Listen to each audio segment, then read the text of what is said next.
Before we sent out the invitations for this event, we had raised about $6,800. And thanks to my parents, Steve and Stogel, and other people that were invited but could not attend, we've raised about $17,000 for a total of $24,000. And additionally, we have an anonymous donor that's willing to match every dollar we raise tonight and for the next 5 months up to $25,000. Wow. Yeah, so first I'm just going to give a little bit of background. So for the past 6 summers, I've been going to this camp called Vision Service Adventures. And basically they have places all around the world where they bring high schoolers and you're culturally immersed in the area and also given an opportunity to do service for an area in need. So I've been to the British Virgin Islands, Alaska, Ghana, and this past summer I went to Cambodia and Myanmar. But for all of those experiences, Ghana definitely left the biggest impact on me. So while I was in Ghana, I was staying with 15 other high schoolers, and we were in a small village called Masi, and that's in the province of Ofinso in Ghana.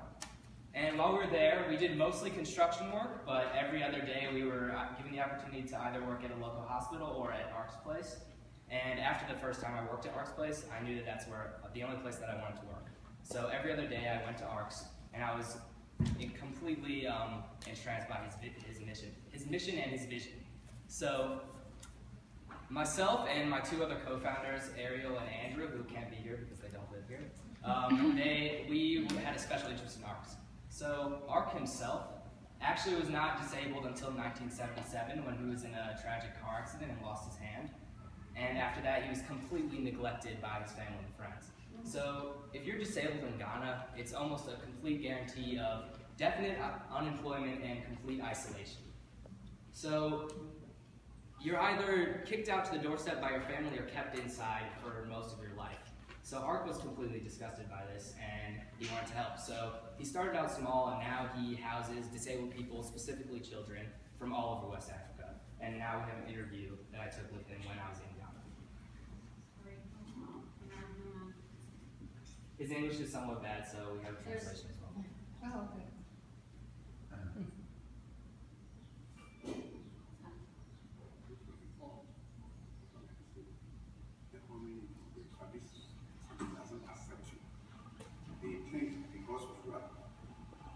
Great-grandparents even they start up post disability, or you did something wrong, either you are witchcraft or a wizard. Some are thrown away when they give birth to a child who is deformed. They jump on either in the toilet or in the bush, just to end his life or her life. I started with organizing the youth within the district so that they can engage in work instead of sitting down doing nothing possible. We engage in big march for a village called Sechedumasi. On the way, which was on the 26th June 1977. 23 June, it was Sunday, when we involved in serious accident on our way for the march. So from the where he was staying, the brother of Owusu, the house where he was staying, lost his life and I lost my hand. All the both neglected, I was totally neglected by even my rear from my mother and my father. So any child who sees me coming to them, they thought I'm coming to beg for something. So they will start passing me. And then by the time we get there, they see nobody was there. I decided, what can I do? So my class was to think, what can I do to make a life by my own? Because I've lost just the right hand. The rest of the body is there. That means if it is 100%, just 5% out of the 100%, remaining 95%. What can I use the 95%? So I started to go out to videos, houses, villages to bring the disabled out. And it was very hardly difficult. It was a very big task because nobody wants to come out that he have a disabled person in his or her family because it's a taboo. Every person who owns a disabled person will come and talk to front of my house. By the time I come out, the person will be sitting there without a parent. I bring them together. I rented a store room, and I was on uncompleted house. Somebody sold, I moved it, and I hosted them, feeding them, clothing them, doing everything by myself. But my belief is, I invest in my child for his future. That is good. So if I invest in this disabled person, I'm making their future very bright for them. Yeah, so that's RP is the one that runs the foundation in Ghana. So what is ARCS? It's actually just PCAF, which is an acronym for Physically Challenged Action Foundation, and that was actually established in 1988, and he was one of the co-founders. So what they do is they house, protect, give food and water and care for these disabled people. He now has over 100 residents, and it's completely self-sustaining. He probably couldn't get a job, and he doesn't have one, because they plant oranges, plantains, bananas, while also having livestock such as pigs, goats, sheep, and chickens. And the center just sits on 40 acres of land, but they also have 30 acres for farming purposes. So yeah, he has over 100 residents as of now. And so just one night when Andrew, Ariel, and I were talking, we decided that we wanted to help. The idea sprouted originally just from a school project that Andrew had that was just to bring up an idea to support a certain cause. And obviously, Ariel and I were pretty invested in this as well, so we decided to help, and it's grown from there. So earlier, Ark had mentioned his dream of building this school, and it would cost approximately $103,000 US. So pretty much every school in that area either will not accept disabled people, or they don't have the advanced enough facilities in order to give proper care to them. So when we were in Ghana, we decided to start planning there. So we conducted interviews with Mr. Ark as well as two of the residents, one named Dominic and one named Charles. So just to show you sort of the hopes and dreams of the kids in Ghana as well as the situation that is there, I'm going to show you one of the interviews with the 16-year-old Charles. Well, he was 16 years old when I was there, so now about 18.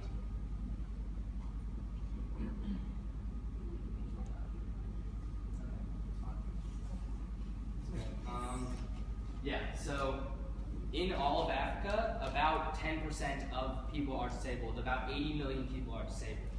And the ones that don't die on the street have no chance of education or a career. So this school is really a necessity. So when we came back, that's when the real planning began. We started out with just weekly Skype sessions just to talk about our ideas and hopes for the project, but eventually we knew we had to grow from there. We had to become an actual nonprofit. So we filed and we were granted the state level nonprofit, but we also knew that we had to have tax exempt status in order to gain some larger sponsors. So thanks to Ed and his team at Hush Blackwell, we were assisted. Their immense generosity helped us through the process of filing for a 501c3, because that was completely new to me. The terminology just confused me every page. But we made it through when we filed, and the IRS should review within 180 days, and that's presumably within the next couple months. So yeah, and in the beginning, our donations were just asking friends and family for small amounts, and then for every birthday and every holiday, all our gifts, we just asked for donation stars, just to get us started. But we've moved from there. So Andrew, who lives in the Bahamas and is the co-founder that went on the program with me, he's put out donation boxes in his grocery store and local establishments, and those have been surprisingly successful. As well as one of our fellow Visions participants, she lives in Massachusetts and organized and hosted a fashion show, and all the proceeds went to ours. So yeah, my friends and I were full-time students. Some of us are athletes, we're involved in different clubs. It's sometimes hard to put our time towards Arcs Foundation, but just 20 minutes every other day or so, just to do so much. They expect so little, and we want to give them so much, and it'll help them so much, and it's just worth it. So yeah, I just wanted to thank you all again for coming, taking time out of your Friday evening to support a cause that I really believe in. So thank you.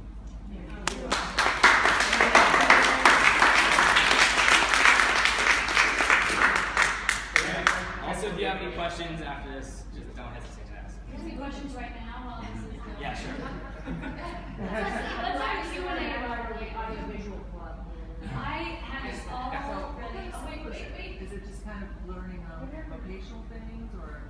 It's just a general education school. They will be learning English. I come from Brahma.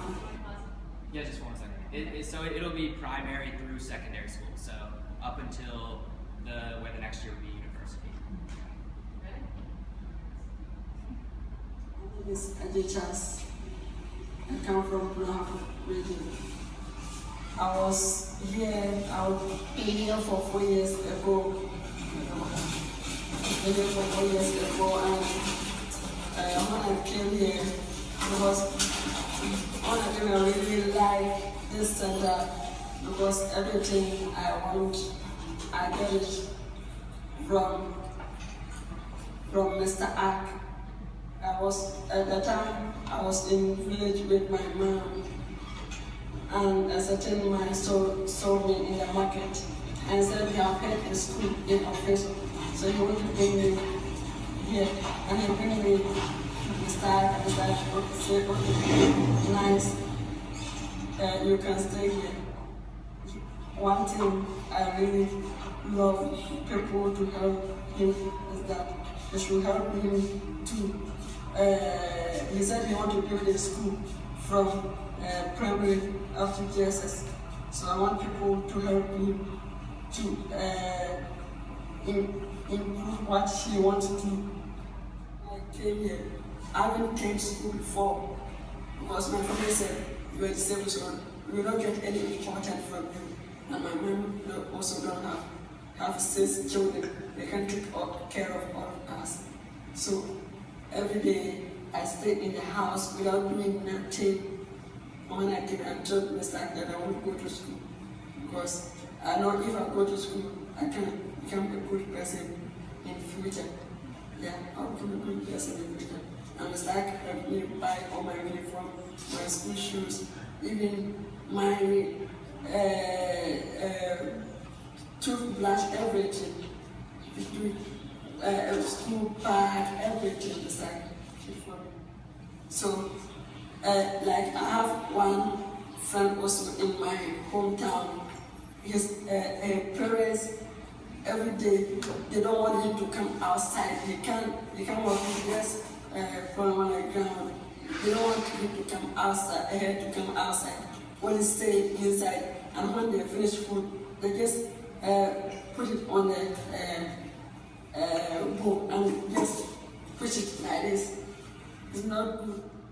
This man is really kind for everyone, everybody. Not, you don't have only the students, people from town, everybody. Everybody. I mean, the same way that means inside also is the same. Yeah. Inside is really clear. Everything you can do, I can do it. Yeah. Everything you can do. So Ivan, what do you think the total cost is of building the school? Where is that? Yeah, I have a budget. It's about $103,000 US, and their currency is fluctuating, but because the dollar has been steady, the cost doesn't change for them. After school, are there opportunities for them, or what happens? Can they live on their own? Or Yeah. ostracized? So in that area, a lot of the discrimination comes from uneducated people and in more of the rural areas. So that's why he also has a partnership with the nearby university that is going to provide teachers and school supplies, teachers that are properly trained to care for these people. So once they get past JSS, they can apply for university if they are able to. And if they're able to go to those classes and stuff, because at that point, it's not the same as some of the traditional views in the more rural areas. But is there a place for them to live? Yeah, so ARCS, he houses them.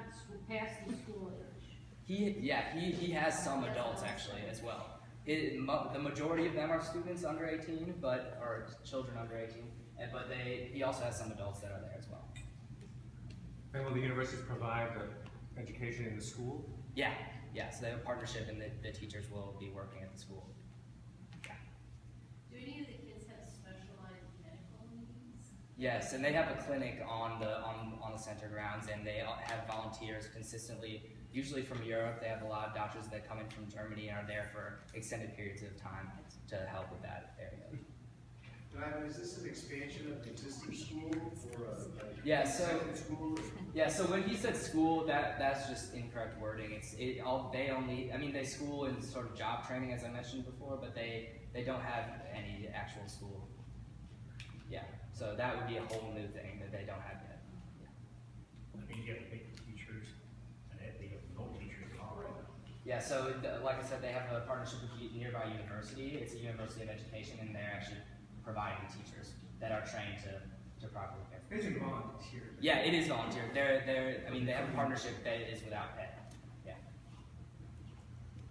So like I said, at the university level, they're not like scared of disabled people or anything. At that level, they know that it's completely, it's not like crazy. They're not going to shun them or anything. They know what they need to do and they're trained to. So yeah. Makes us feel lucky. Oh, yeah. Yeah. Definitely. Yeah, I was just wondering, I never asked you how he gotten so far already. Where did he get his money from to buy toothbrushes and to give these Yeah, young so people? in the beginning he had some larger sponsors from the area and also from Europe, I think from Germany, especially the doctors that he had contacted. They provided a lot of the startup stuff, but then those sort of fell out and he doesn't have any sponsors, so he's been self-sustaining since then and obviously has no way of making the school anymore because all the money that he makes, whether it's from the goods they produce or the farming, it's all of it is going to sustaining it because they don't make profit or anything. Yeah. The people there are working the land and doing everything? Yeah, he has almost 20 staff/volunteer members that are working. And then also residents that have the ability to work will work, so they're learning farming skills and things like that.